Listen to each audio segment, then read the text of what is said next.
Good morning and thanks for joining us on the Tuesday edition of TVC Breakfast. I'm Veronica Dan-Ikpoyi. I'm not here alone. I have Mike Okwoche. Good morning, Mike. Good morning. It's good to see you. Absolutely. Nice to be here. It's a Tuesday morning. Oh, yes. The week is, progressing gradually. But it seems that this matter of fuel scarcity is not progressing at the pace that a lot of Nigerians wanted to, as we are seeing the week progress. We still see long queues on the streets of Lagos and some other parts of the country, Abuja, Port Harcourt, and even up north. And the price increase, some persons saying they are purchasing the product at about 310 naira. Some other persons 280. But if you are lucky enough and you go to the NMPC and you find the product, you can get at the regulated price of 169 naira or 68, as the case may be.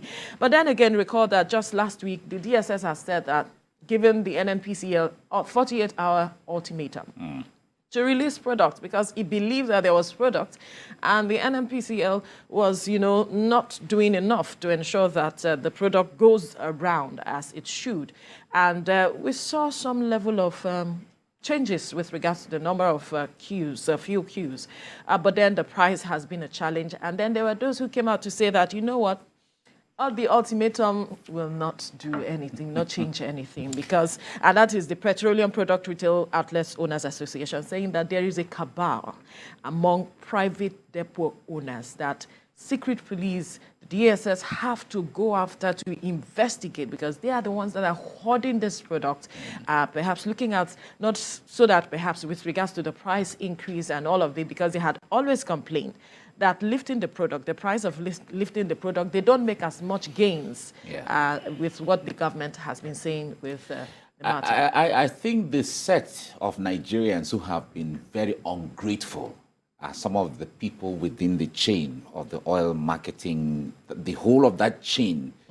They are really ungrateful to what they have benefited from Nigeria and Nigerians over the years. Right. And they have made profit over and over and over and over again at the expense of an average Nigerian. And it's really disheartening that the government that has been in this system for so long, for over the last almost 60 years of oil exploration and sale and distribution and all of that, we still haven't mastered the issue of downstream distribution and availability in every nook and cranny of this country. Yet, we know the cabals. DSS knows everything. DSS knows everything. Put it on record, DSS knows. The concept of ultimatum that was given to all of them within the chain. If DSS wants to go after everybody, DSS knows. The issue with Nigeria that we always, Nigerians always complain, is the issue of implementation.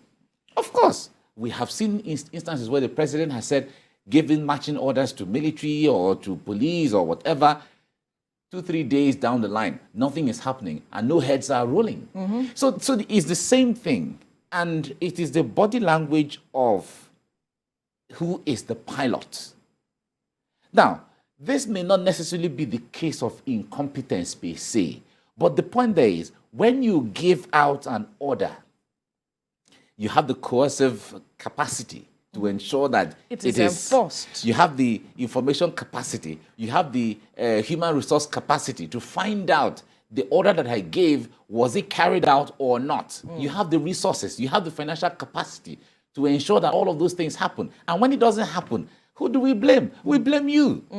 So the point there is that the oil marketers or the oil distributors or the oil whatever, they are really ungrateful. Let me put it that way. We have to be very blunt because they have made profit over and over and over again. If they say there are cabals and all of that, they know who the cabals are. They know what they're supposed to do. Is Nigeria the only oil producer in the world? We're not. We are not. We're not the first. We're not the second. We're not the third. We're about, in the last few years, we're about the 9th or 10th largest oil producer in the world. So the point there is that what is it about oil? What is it itself about oil? Let me put it the way an average Nigerian will say. What is it about oil that we cannot distribute and make regular profit and make modest profit out of all of these things and move on? Does a Nigerian have to suffer for everything? For food, for transport, for oil, for everything? Why are we blessed question. as a country? What That's is a all big of these question. resources for at the end of the day? So it's really disheartening that we still have these issues here. Oh, the DSS gave a 48-hour ultimatum. Of course, we saw some level of availability in some places. The way the queues were before has not been as the way much. the queues have been. But the point there is, anywhere you see the product, the price is not the same as any other place that the queues Indiscriminate are. So pricing. these are the issues. Yeah. And Nigerians expect this thing should be taken care of. It's just it should be taken care of. It shouldn't be You heard know, of. exactly. Actually. It shouldn't be. But DSS should do the needful. Go after them. You know them. You have the information, like it is said.